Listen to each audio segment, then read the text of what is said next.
Is it hard for you to get people to talk to you, to open up and be truthful with you? I mean, you are from the New York Times, For that sure. for a lot of people in the middle of the country, or even, all over the Yeah, country, for a certain set of people, that's sort of the enemy of the people, for if sure. you will, so proclaimed by President Trump. But, you're a young black man, you're with the New York Times, and you're talking to frat Yeah, boys at the University of Wisconsin yeah. about male anger. I'm at a Trump rally in I'm Tulsa. curious. Yeah, Yeah, yeah. So I'm one of those frat boys. How do you yeah. approach me?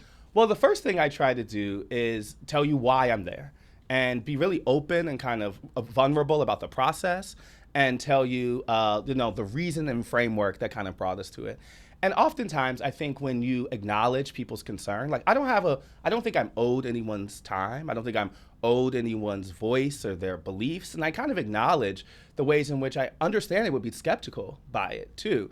And so if someone says, I feel like the New York Times doesn't represent voices like me or hasn't included those people, I don't really try to talk them out of it. I really just say, what am I here for otherwise? I'm here because I want to bring your perspective to the forefront. So I think going is really the thing that gives me the best opportunity because you've already proven you care about bringing them in if you're there, right?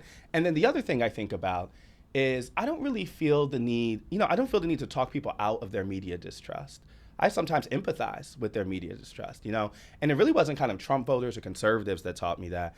Back when I was a local crime reporter for the Boston Globe, and I was going to Roxbury and Dorchester and those communities, they would look at a Globe reporter, even though I was black or whatever, and say, your paper only shows up here when there's a murder. You're not here consistently and all through that time.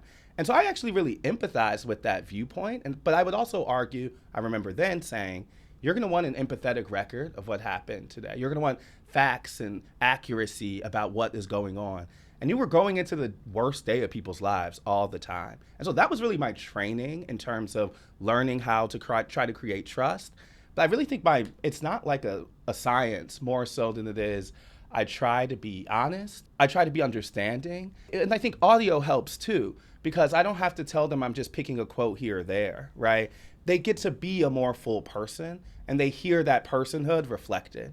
And so we've had pretty good returns with Republicans, honestly, partially because I think they feel more confident that they will be heard in full. And so we almost to a person get responses saying, I did not expect this, but I really feel represented in what I heard. And that's to me the best part. I'm not there, particularly with voters, to force accountability or to indict their beliefs. I really am there to get to clarity. And so once they're clear and kind of honest, that's good for me.